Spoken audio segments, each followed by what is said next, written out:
हाय, मैं चंद्रकांत पटेल। आज से हम लोग पर्सनल ट्यूटर पे गेट 21 के लिए ईसी इलेक्ट्रिकल और इंस्ट्रूमेंटेशन ब्रांच के लिए कुछ सब्जेक्ट स्टार्ट कर रहे हैं, जैसे नेटवर्क एनालिसिस एंड इसके बाद से कंटिन्यू स्टार्ट करेंगे। नेटवर्क है अभी, नेटवर्क के बाद हम लोग कंट्रोल सिस्टम्स, फिर सिग्नल सिस्टम, डिजिटल इलेक्ट्रॉनिक्स, जितना भी हो सकता है अभी करेंगे। अभी आज से स्टार्ट कर रहे हैं नेटवर्क एनालिसिस। मैं गेट क्वालिफाइड हूँ, नेट क्वालिफाइड हूँ और 2020 IAS प्रीलिम्स क्वालिफाई हूँ। अभी मैं मेंस की एग्ज़ाम दे दिया, फ्री हूँ। तो आज से हम लोग पर्सनल ट्यूटर पे स्टार्ट किया। आज से हम पर्सनल ट्यूटर पे जुड़े हुए हैं। तो अभी देखते हैं, हम अभी गेट 21 के लिए, गेट 2021 के लिए इसमें सब्जेक्ट कवर हो जाएगा ईसी ब्रांच के लिए, इलेक्ट्रिकल के लिए और इंस्ट्रूमेंटेशन। ये तीनों ब्रांच में कॉमन है नेटवर्क एनालिसिस। तो हम लोग आज से नेटवर्क एनालिसिस स्टार्ट कर रहे हैं। नेटवर्क एनालिसिस के बाद से फिर देखेंगे कंट्रोल सिस्टम्स, फिर जितना भी हो सकेगा कंट्रोल सिस्टम, फिर जो है कि सिग्नल सिस्टम, फिर डिजिटल इलेक्ट्रॉनिक्स स्टार्ट करने वाले हैं। आज हम लोग बेसिक देखेंगे नेटवर्क में टॉपिक क्या क्या कवर करने वाले हैं। जो ES की तैयारी कर रहे हैं उनके लिए भी ये ESC 201 के लिए जो तैयारी कर रहे हैं, स्पेशली इलेक्ट्रिकल और EC ब्रांच, उनके लिए भी हेल्पफुल होगा ये सब्जेक्ट। तो देखते हैं नेटवर्क में क्या क्या, कैसे क्या टॉपिक है।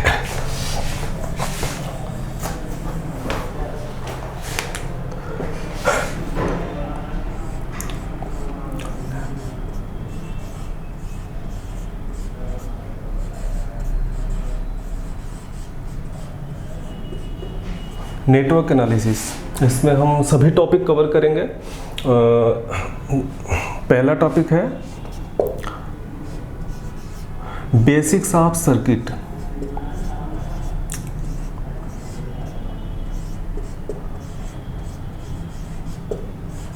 बेसिक्स ऑफ सर्किट है, इसमें हम देखेंगे basics of circuit, Ohm's law, KCL, KVL, series connections of the network, parallel connections of the network, more topic और देखेंगे। दूसरा टॉपिक है nodal and mesh analysis.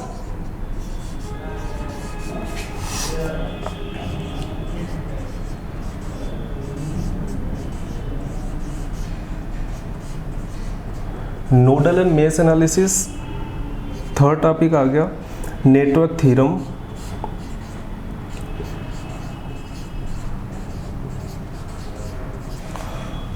Network theorem के बाद duality, property of the network.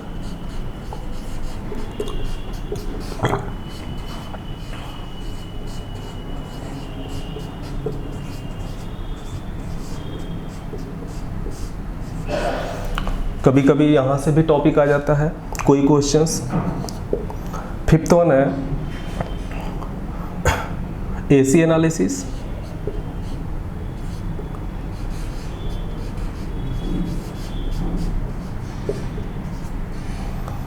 Six one है resonance, network circuit of the. Six one है AC analysis, resonance,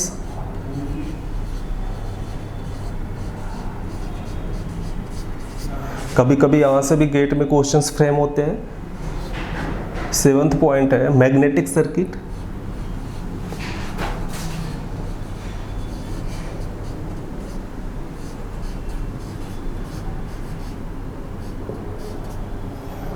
eight point है magnetic circuit के बाद हम लोग देखेंगे two port network. Two port के पहले आ जाता है ट्रांजिएंट एनालिसिस।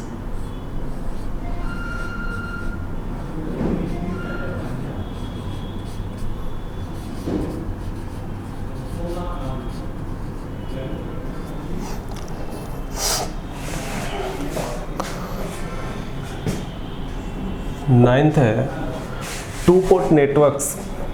यहाँ से ढेर सारी क्वेश्चंस आते हैं।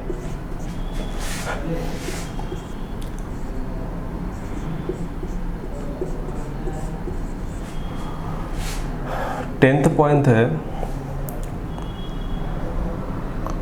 Graph theory. एक्चुअली ये गेट में नहीं है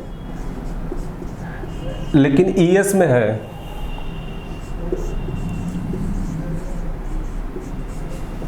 ये गेट में नहीं है ग्राफ थ्योरी, लेकिन ईएस में है। ईएस में इससे बहुत क्वेश्चंस आते हैं। 2020 के आईएएस प्रीलिम्स और मेंस में भी क्वेश्चन आया था इस बार हम लोगों के ब्रांच में, इलेक्ट्रॉनिक्स एंड टेलीकम्युनिकेशन में।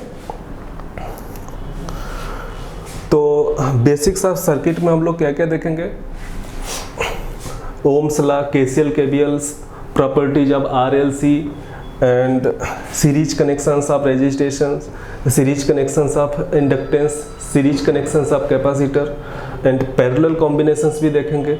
उसके बाद स्टार डेल्टा कन्वर्जन क्या है, बेसिक्स ऑफ थ्योरी देखेंगे। इसमें हम लोग कवर करेंगे पूरा बेसिक कॉन्सेप्ट जो है, जिससे हम नेटवर्क को एकदम सॉल्व कर सके अच्छे से।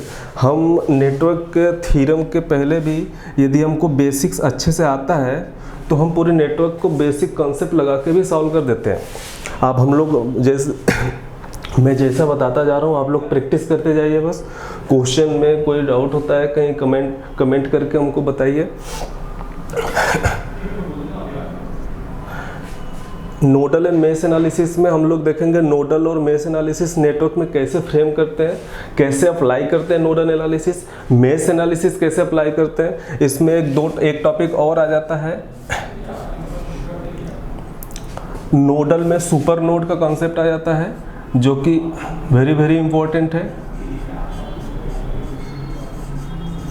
दूसरा आ जाता है सुपर मेश का, हम लोग उसमें भी देखेंगे। सुपर मेश का कॉन्सेप्ट देखेंगे। नेटवर्क थ्योरम में जितने भी थ्योरम्स है वो पूरे थ्योरम्स कवर करेंगे। Duality property of the network, AC analysis है। एसी एनालिसिस में हम पूरे सर्किट को AC as a magnitude and frequency के फॉर्म में पूरे क्वेश्चंस देखेंगे, पूरे कॉन्सेप्ट देखेंगे। उसके कॉन्सेप्ट क्या है उसके पीछे। रिजोनेंस किसी सर्किट में कोई सर्किट रिजोनेंस पे कब ऑपरेट होता है, उस रिजोनेंस के सर्किट को देखेंगे। मैग्नेटिक सर्किट है, मैग्नेटिक सर्किट में हम लोग देखेंगे कि जो नेटवर्क थ्योरी है वो मैग्नेटिक सर्किट में कैसे अप्लाई होता है। हम मैग्नेटिक सर्किट को नेटवर्क की कॉन्सेप्ट अप्लाई करके कैसे सॉल्व करते हैं।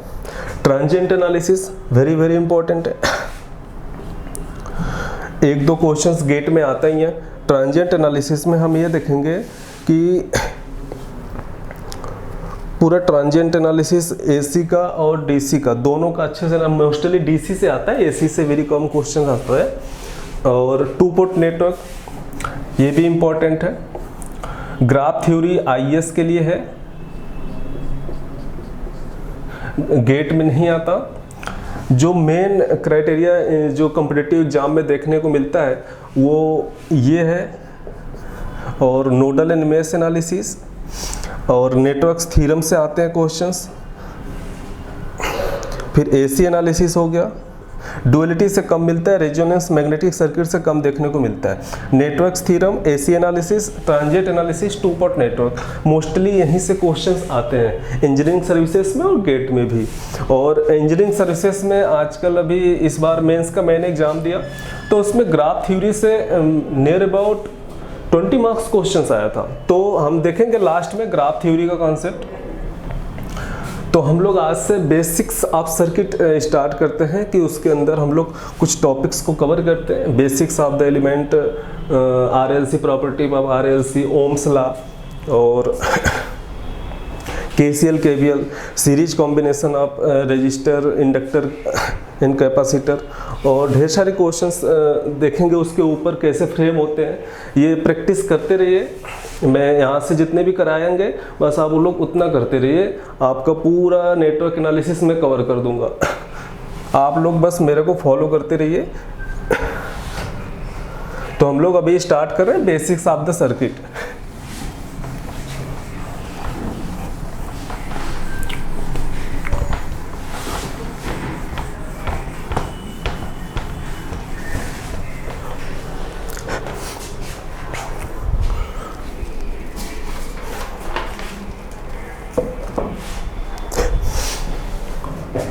जो पहला टॉपिक है वो है basics of the circuit.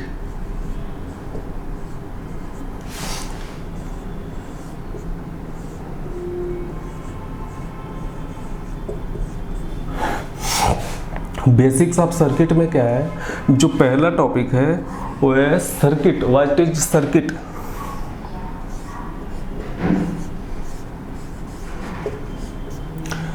Circuit क्या होता है? Circuit is a basic building block of the network. छोटे छोटे सर्किट को इंटरकनेक्ट करके नेटवर्क बनाया जाता है। सर्किट इज ए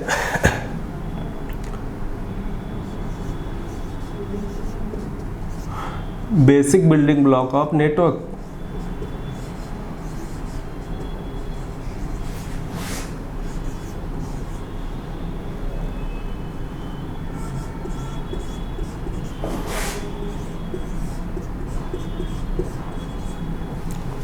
सर्किट जो है, जैसे कोई भी एक छोटा सर्किट, जो एकदम छोटी छोटी सर्किट होते हैं, जैसे मान लो ये वोल्टेज सोर्स लग गया, यहाँ पे एक रजिस्टर है और एक कैपेसिटर है, this is the circuit.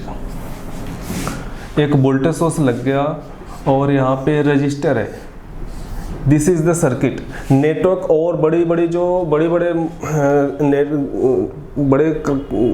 Networks होते हैं, बड़े बड़े सिस्टम, उससे this is the network.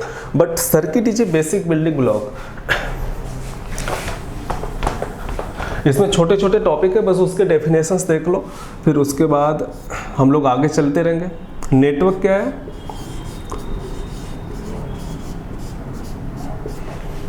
Interconnection of circuit is called the network.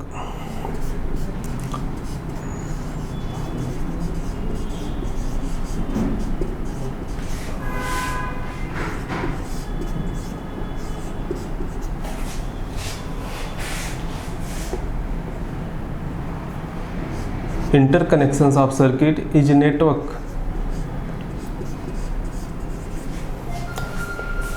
Interconnection of circuit is a network.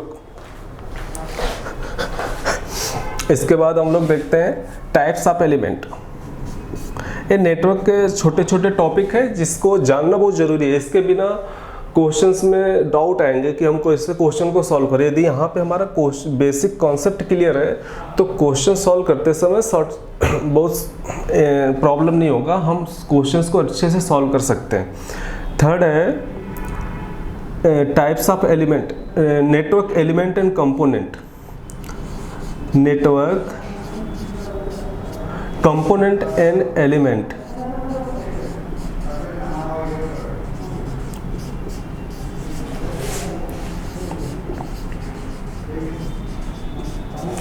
Actually पूरे नेटवर्क में यदि हम देखें तो ये 5 ही नेटवर्क कंपोनेंट और एलिमेंट यूज होते हैं। पहला वोल्टेज, दूसरा करंट, तीसरा रजिस्टर, चौथा एल इंडक्टेंस, पांचवा कैपेसिटेंस। ये नेटवर्क कंपोनेंट और एलिमेंट है। अब हम देखते हैं, इसके बाद चलते हैं। चौथा टॉपिक है network types of element.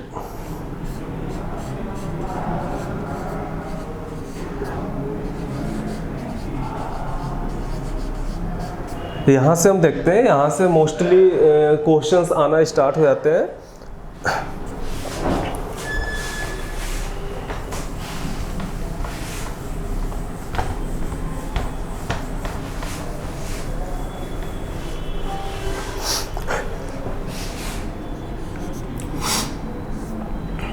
Types of element.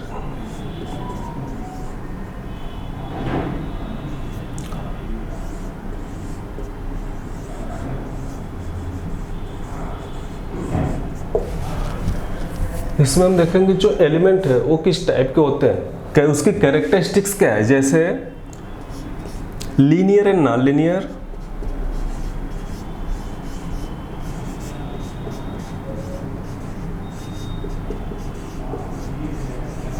Linear and non linear, active and passive. पहला हम इसी को देखते हैं, linear and non linear. Linear और नॉन लीनियर कब होगा? यदि हमारा जो नेटवर्क का ग्राफ है, आई और भी का कैरेक्टरिस्टिक्स यदि ओरिजिन से पास होता है, ये आई हो गया, ये भी हो गया, यदि हमारा नेटवर्क का एलिमेंट का जो कैरेक्टरिस्टिक्स है वो कुछ ऐसा होता है, इस ओरिजिन से पास होता है, तो हम कहेंगे कि it is linear. Non linear कब होगा? यदि graph it is not symmetric about the y equal to x, ये i इक्वल टू k भी मान लो, ये प्रोपोर्शनल है, इसके यदि ओरिजिन से पास नहीं होता है, मान लो जैसे डायोड का कैरेक्टरिस्टिक्स है ऐसा होता है कुछ, और रिवर्स बैंड में ऐसा होता है, सॉरी दिस इज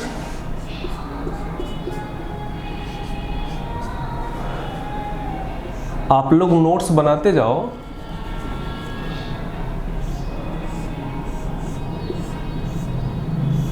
ये डायोड है, फॉरवर्ड बायस में कट इन वोल्टेज है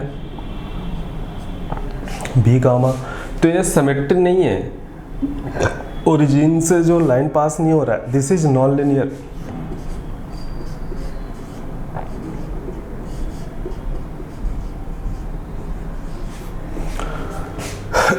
लीनियर नॉन लीनियर आगे हम क्वेश्चंस देखेंगे, उसमें इजीली आइडेंटिफाई कर पाएंगे कि कौन सा एलिमेंट का कैरेक्टरिस्टिक्स लीनियर है नॉन लीनियर है। सेकंड आता है active and passive.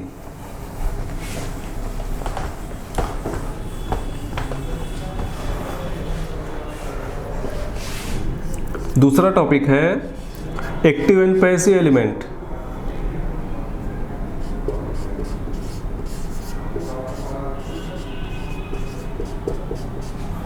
Active and passive element, इसका कॉन्सेप्ट बहुत अच्छा है, ये बहुत जगह यूज होता है। एक्टिव एलिमेंट किसको बोलते हैं? एक्टिव मतलब डिलीवर्ड, यदि पावर डिलीवर कर रहा है, एनर्जाइज्ड,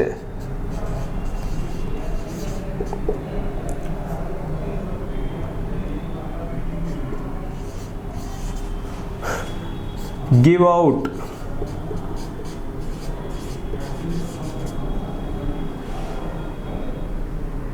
जैसे एक्टिव एलिमेंट पावर डिलीवर कर रहा है तो एक्टिव एलिमेंट होगा। इसका सिंबल कैसे होता है? मान लो ये वोल्टेज सोर्स है और यहां से करंट ऊपर होगा, इसके पॉजिटिव टर्मिनल से करंट बाहर निकलेगा, ये पावर डिलीवर कर रहा है, एक्टिव सोर्स है। दूसरा है पैसिव एलिमेंट। एक्टिव एलिमेंट का जो ग्राफ होगा, पैसिव एलिमेंट देख लो पहले,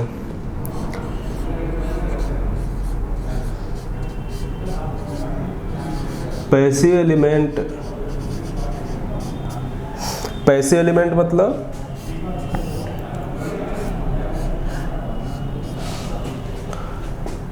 एब्जॉर्बिंग कैपेसिटी, पावर एब्जॉर्ब कर रहा है,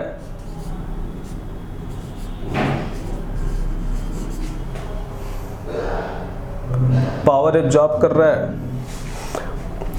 डिसिपेट कर रहा है।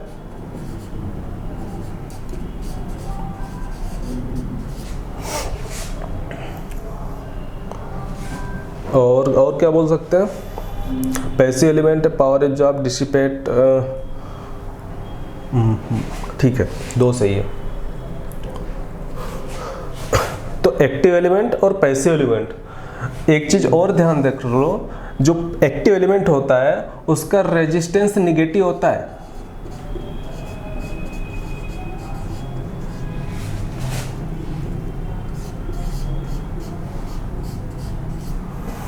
उसकी निगेटिव वैल्यू होता है, जबकि पैसिव एलिमेंट का रेजिस्टेंस पॉजिटिव होता है। इसका जो रेजिस्टेंस होगा वो पॉजिटिव होगा।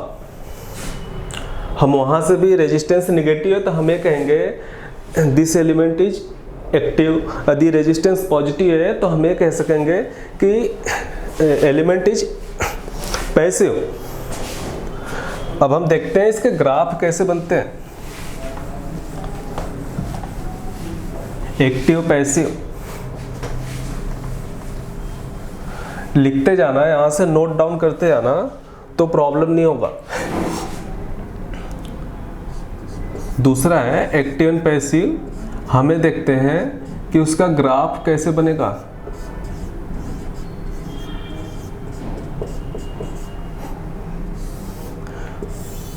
मान लो ये करंट I है, ये वोल्टेज भी है। I V कैरेक्टरिस्टिक्स जो है, I V है VI कैरेक्टरिस्टिक्स, जो पॉजिटिव रेजिस्टेंस कब आएगा, जो फर्स्ट क्वाड्रेंट है इसमें रेजिस्टेंस जो I और V का, जो V और I की जो रेशियो आएगा वो पॉजिटिव आएगा, क्योंकि ये भी पॉजिटिव है ये भी पॉजिटिव है, तो दोनों का रेशियो पॉजिटिव आएगा, तो ये पॉजिटिव रेजिस्टेंस होगा। That is absorbing capacity, sink बोलते हैं, सिंक भी कह सकते हैं।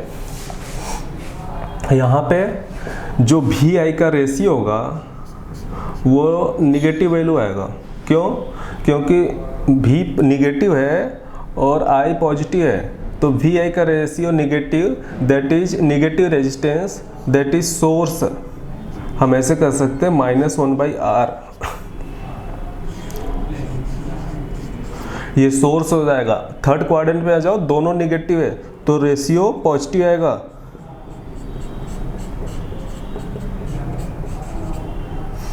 सॉरी, R होगा, V/I का रेशियो R होगा, निगेटिव R। यहाँ पे ये पॉजिटिव R होगा, तो यहाँ ये भी क्या हो जाएगा, सिंक हो जाएगा। एज ए सिंक एब्जॉर्ब करेगा पावर को। यहाँ पे V पॉजिटिव है, करंट निगेटिव है, तो जो V/I का रेशियो होगा वो यहाँ पे निगेटिव होगा।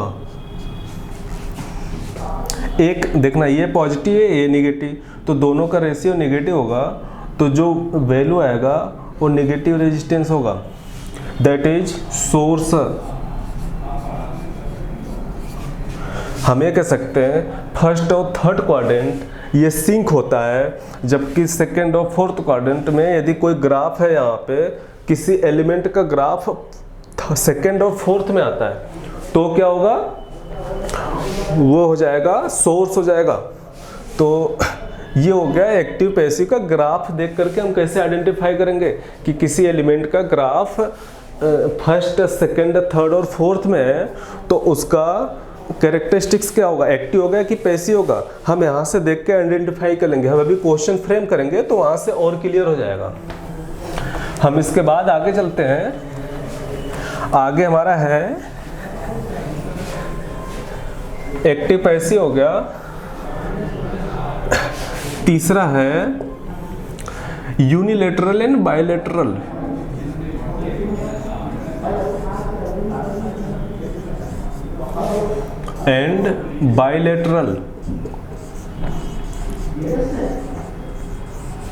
Unilateral and bilateral. यूनिलेटरल क्या होता है, मान लो जैसे कोई इम्पीडेंस है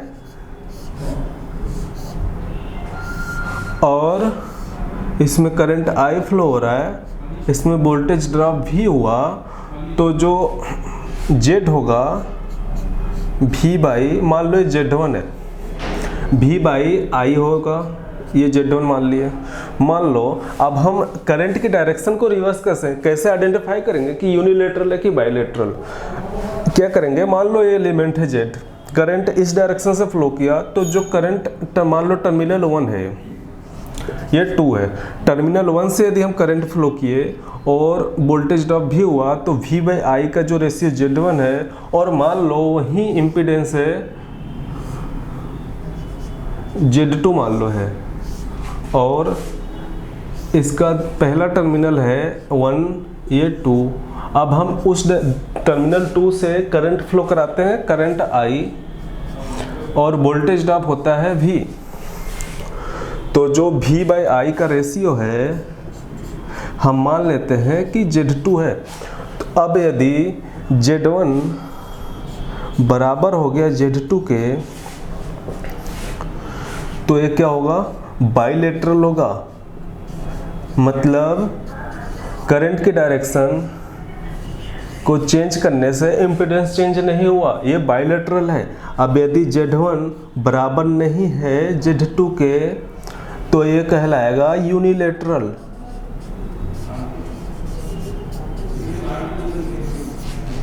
जैसे डायोड है ये यूनिलेटरल होता है,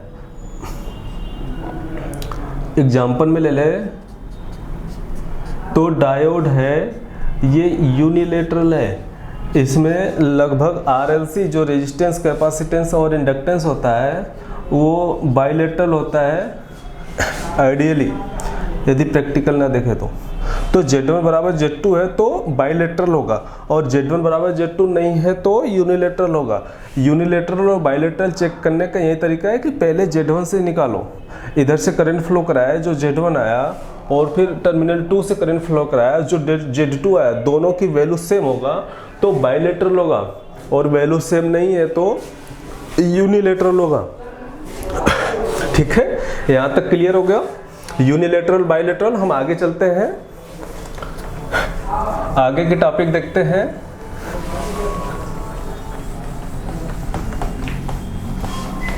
आगे है यूनिलेटरल बाइलेटरल हो गया।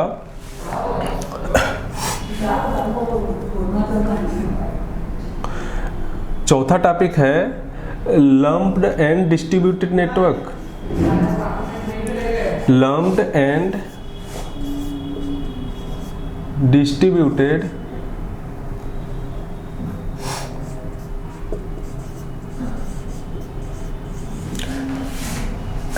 एलिमेंट। लम्प्ड क्या है, लम्प्ड नेटवर्क, इसमें क्या होता है कि हम मान लेते हैं कि हमारा जो एक वायर है, मान लो यहाँ से यहाँ तक का 100 मीटर का वायर है मान लो, तो नेटवर्क थ्योरी के लिए क्या करते हैं, हम इस 100 मीटर वायर को हम मान लेते हैं एक रेजिस्टेंस इतना दूर तक है, बस 100 मीटर वायर की जो पूरी रेजिस्टेंस है मैंने मान लिया 10 ओम है, यानी लम्प्ड कर लिया। इसमें जो रेजिस्टेंस होता है वो एक स्पेसिफिक वैल्यू पर डिफाइन होता है, जबकि डिस्ट्रीब्यूटेड नेटवर्क में जो रेजिस्टेंस होता है R वो होता है DR/DL। मतलब डिस्ट्रीब्यूटेड नेटवर्क में जो एलिमेंट होते हैं पर यूनिट लेंथ डिफाइन होते हैं, ये EMT थ्योरी में अप्लाई किया जाता है। डिस्ट्रीब्यूटेड नेटवर्क जो है EMT थ्योरी में देखा जाता है। हम अभी लम्प्ड के ऊपर और बात करते हैं। जो हमारा लम्प्ड नेटवर्क है इसमें क्या होता है, हम अप्रॉक्सीमेट एनालिसिस करते हैं।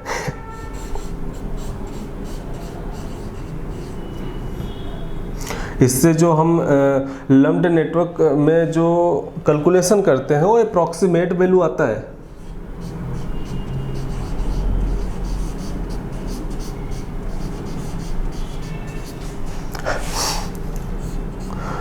Lumped network, lumped net element जो होता है ये abstract model of the network होता है, जिसमें नेटवर्क थ्योरी अप्लाई होता है।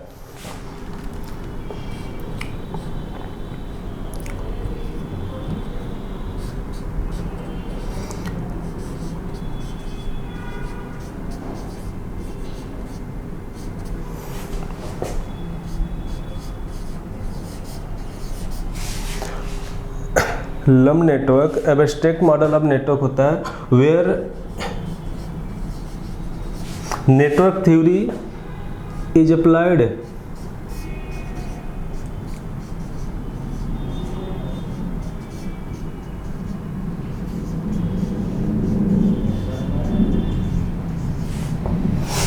समझ गए, लम्प्ड नेटवर्क का कॉन्सेप्ट समझ गए कि ढेर सारे बड़ा सा वायर है उसको हम एक छोटी जगह से रिप्रेजेंट कर सके, ये हमारा होता है लम्प्ड थ्योरी। दूसरा आता है डिस्ट्रीब्यूटेड एलिमेंट। डिस्ट्रीब्यूटेड एलिमेंट में क्या है, ये एब्सोल्यूट मॉडल होता है नेटवर्क का, इसमें EMT थ्योरी अप्लाई किया जाता है और इससे जो एनालिसिस करके जो हमारी वैल्यू आता है वो एग्जैक्ट वैल्यू होता है, अप्रॉक्सीमेट नहीं होता। इसमें एग्जैक्ट वैल्यू आता है हमारा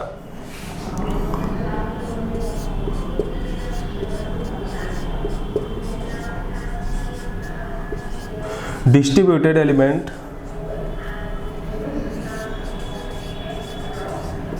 इसमें क्या होता है हमारा जो जैसे ये मान लो 100 मीटर का वायर है, जो रेजिस्टेंस होगा ना,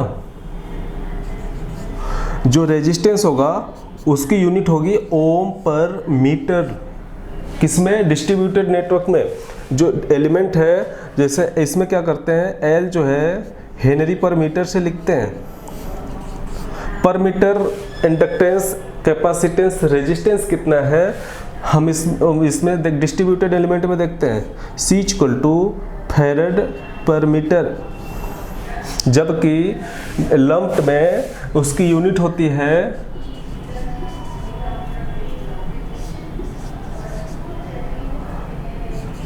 ओम में होता है रेजिस्टेंस, L हेनरी में होता है, C फैरड में होता है। तो लम्प्ड और डिस्ट्रीब्यूटेड एलिमेंट का कॉन्सेप्ट समझ में आ गया होगा। अब हम आगे चलते हैं। आगे है टाइम वेरिंग और time invariant element.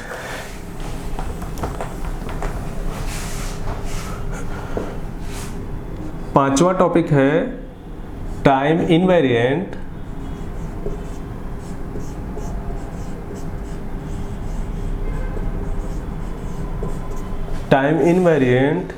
and time varying element।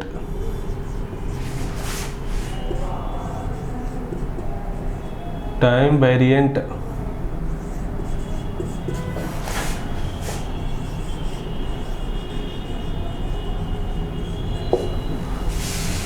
Time varying का मतलब क्या हुआ कि एलिमेंट की जो प्रॉपर्टी है टाइम के रिस्पेक्ट में चेंज हो रहा है। जैसे मान लो एक रेजिस्टर है, उसकी वैल्यू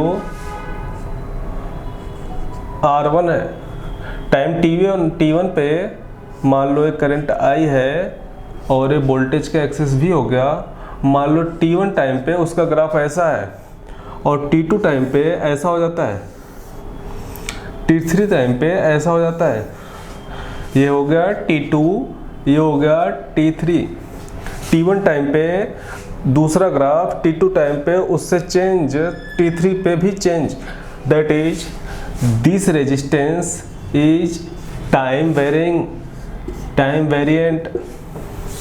यदि टाइम के हिसाब से नेटवर्क का एलिमेंट का कैरेक्टरिस्टिक्स चेंज नहीं होता, मान लो ये I है और ये भी है, और कोई भी एलिमेंट हो RLC, उसका टाइम के हिसाब से T1 पे, T2 पे, T3 पे एक ही ग्राफ रहता है, तो हम ये कह सकते हैं कि जो RLC है, मान लो ये R का ग्राफ था, ये भी R का है, तो हम ये बोल देंगे इट इज टाइम इनवेरिएंट। ये टाइम पे डिपेंड नहीं है, टाइम कुछ भी चेंज करो उसकी वैल्यू फिक्स है, दैट इज टाइम इनवेरिएंट। तो ये हमारा हो गया बेसिक्स ऑफ द एलिमेंट। इसमें सब समझ में आ गया। हमने इसमें क्या क्या टॉपिक कवर कर लिया, linear, non linear, active passive, unilateral bilateral, time invariant, time variant, lumped और डिस्ट्रीब्यूटेड नेटवर्क। हम कुछ क्वेश्चंस देखते हैं कि टाइप्स ऑफ एलिमेंट में हमको बताना है कि ये क्वेश्चंस, इसके क्वेश्चंस के आंसर क्या हैं। जैसे मैंने पहला क्वेश्चन देख रहे हैं, मान लो कोई एलिमेंट है जिसका VI कैरेक्टरिस्टिक्स ऐसा दिया है,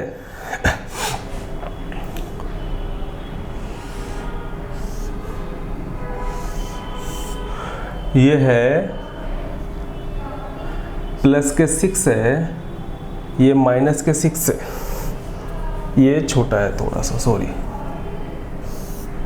मान लो +6 है, माइनस 6 है, ये करंट I है और ये भी फिक्स है, ये है प्लस के 2 है, माइनस के 2 है और प्लस के 2 है।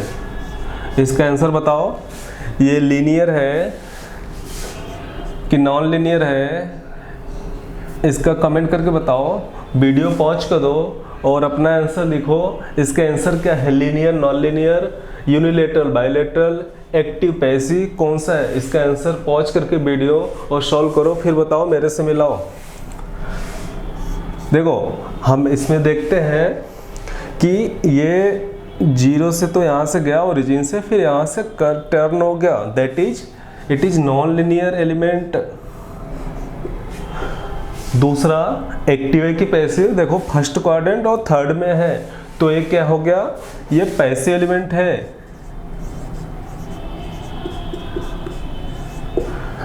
और यूनिलेटरल है कि बायलेटरल, देखो सिमेट्री है इस एक्सिस से, जैसा फर्स्ट क्वाड्रेंट में ग्राफ है सेम सेकंड में है, तो ये क्या हो जाएगा, ये हो जाएगा बायलेटरल।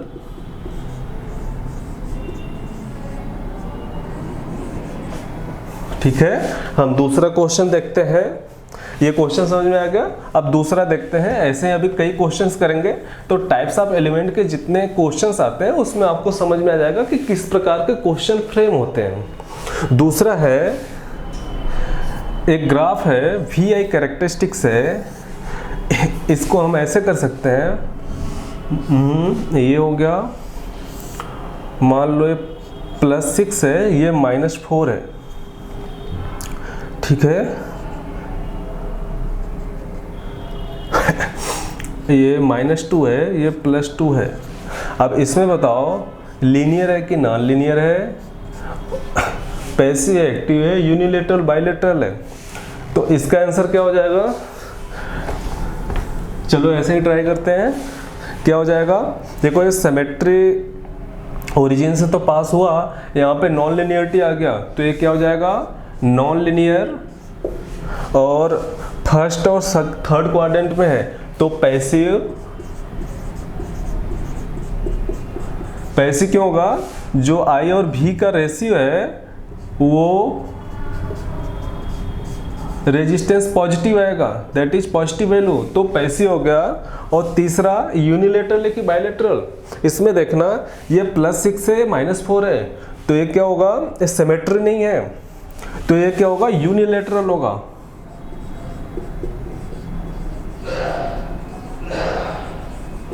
समझ गए ना। तो ये क्वेश्चन समझ में आ गया। अब एक दो क्वेश्चन और देखते हैं और क्लियर हो जाएगा टाइप्स ऑफ एलिमेंट में क्वेश्चंस कैसे बनते हैं। मान लो दूसरा क्वेश्चन है,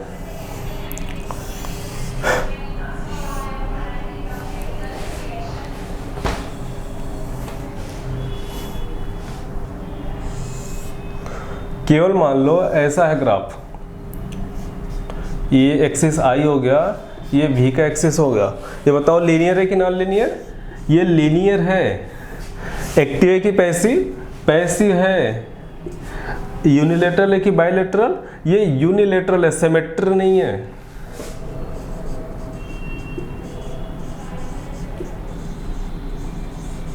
ठीक है, तो ये क्वेश्चन हो गया। अभी एक दो क्वेश्चन और देख लेते हैं।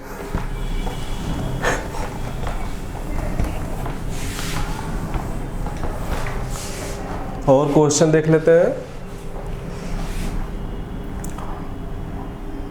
मान लो जो आई वी कैरेक्टरिस्टिक्स है,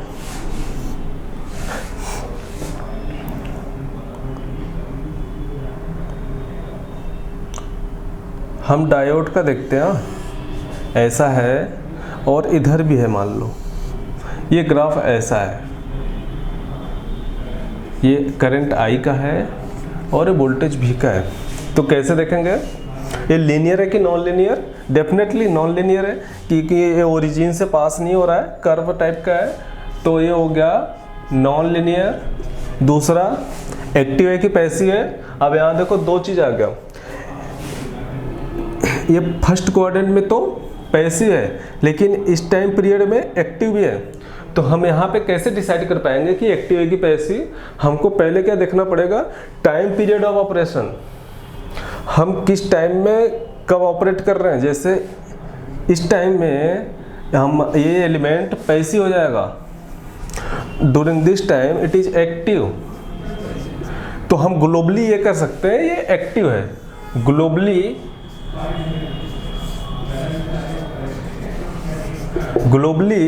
ये एक्टिव एलिमेंट है, ठीक है।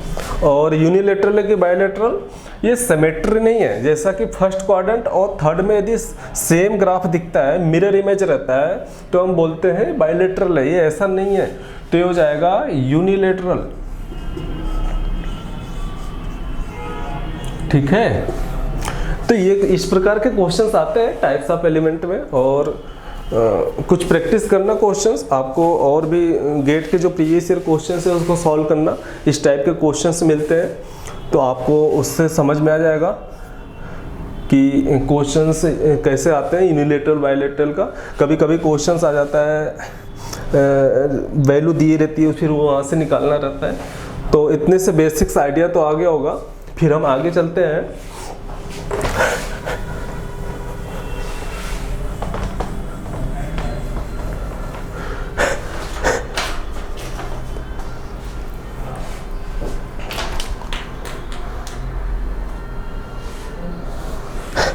हम आगे चलते हैं, हम आगे देखते हैं, एक अच्छा कॉन्सेप्ट शुरू कर रहे हैं, ओम्स लॉ। बहुत ज़बरदस्त कॉन्सेप्ट है। नेटवर्क में यदि अच्छे से आपको ओम्स लॉ का कॉन्सेप्ट समझ में आ रहा है तो आप क्वेश्चंस में कैसे अप्लाई होता है ओम्स लॉ उसको आसानी से देख सकते हैं। तो क्या है हमारा अगला टॉपिक, ओम्स लॉ।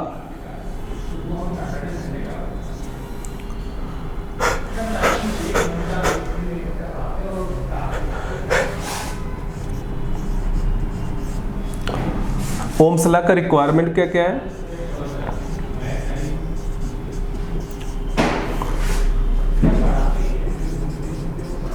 रिक्वायरमेंट क्या है? पहला रिक्वायरमेंट ये है कि एलटीआई डोमेन में होना चाहिए, लीनियर टाइम इनवेरिएंट डोमेन। समझे एलटीआई डोमेन? एलटीआई लीनियर होना चाहिए, टाइम इनवेरिएंट होना चाहिए, तब हम ओम्स लॉ अप्लाई कर सकते हैं एलिमेंट के ऊपर। दूसरा, टेम्परेचर शुड बी कांस्टेंट।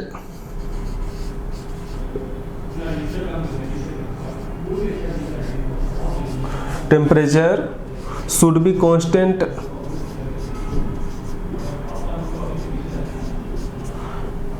तीसरा क्या रिक्वायरमेंट है? Cross section area should be uniform.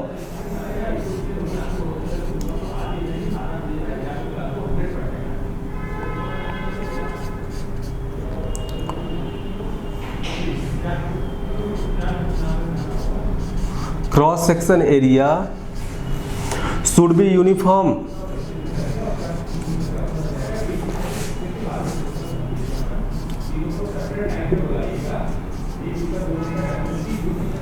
समझे?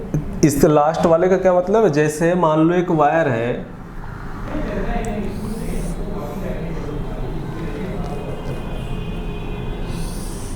तो जो ये क्रॉस सेक्शन है इसका, मान लो ये है 5 सेंटीमीटर स्क्वायर है, तो इसका जो 5 सेंटीमीटर स्क्वायर का जो एरिया है पूरे लेंथ तक उसका वही होना चाहिए। ऐसा नहीं कि यहाँ पे 10 सेंटीमीटर का स्क्वायर हो गया एरिया लास्ट एंड पे, तो वहाँ पे ओम्स लॉ अप्लाई नहीं कर पाएंगे। दैट इज यहाँ पे भी हमको क्या होना पड़ेगा, एरिया 5 सेंटीमीटर स्क्वायर ही होना पड़ेगा, ठीक है। तो ये ओम्स लॉ का रिक्वायरमेंट हो गया। अब हम देखते हैं कि RLOC में ओम्स लॉ के फार्मूला क्या होते हैं, बेसिक्स क्या रहते हैं उसके अंदर।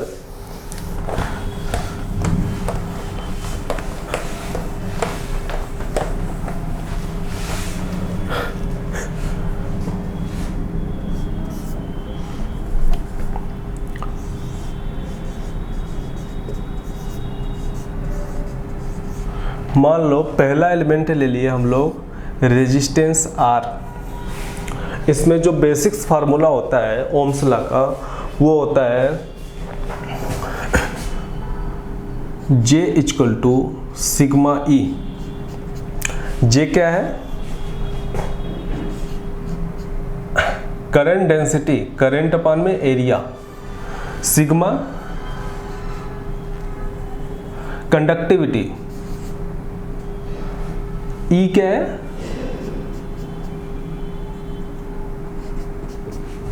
इलेक्ट्रिक फील्ड इंटेंसिटी वोल्ट पर मीटर एल। मान लो मैंने कोई वायर ले लिया है,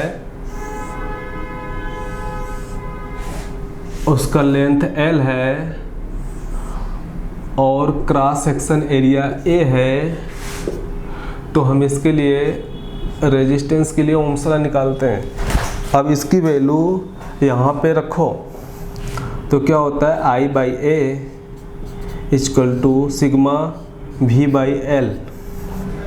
तो वी इक्वल टू क्या हो जाएगा, ऐसा करो इन दोनों को वहाँ ले जाओ, नीचे इसको ले आओ, 1 by sigma L by A into current आई। तो जो वी बाई आई है वो हो जाएगा 1 by sigma L by A. 1 by sigma क्या होता है, रेजिस्टिविटी रो। तो यहां से वी बाई आई ये हो जाएगा आर रेजिस्टेंस। तो यहां से ओम्स लॉ का फार्मूला क्या निकलता है, basics formula for resistance R equal to rho L by A. ये यहां से आता है ये फार्मूला, ये यहां से J equal to sigma I. तो मैंने क्या देखा, रेजिस्टेंस में ओम्स लॉ का बेसिक फार्मूला क्या होता है, R equal to rho L by A. Inductance में हम देखते हैं कि ओम्स लॉ का फार्मूला कैसे आता है।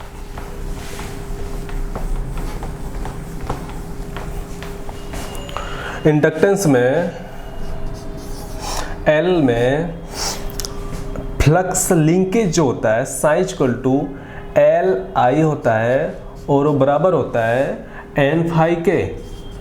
तो क्या करना है, हम इसमें देखते हैं ओम्स लॉ अप्लाई करते हैं, डिराइव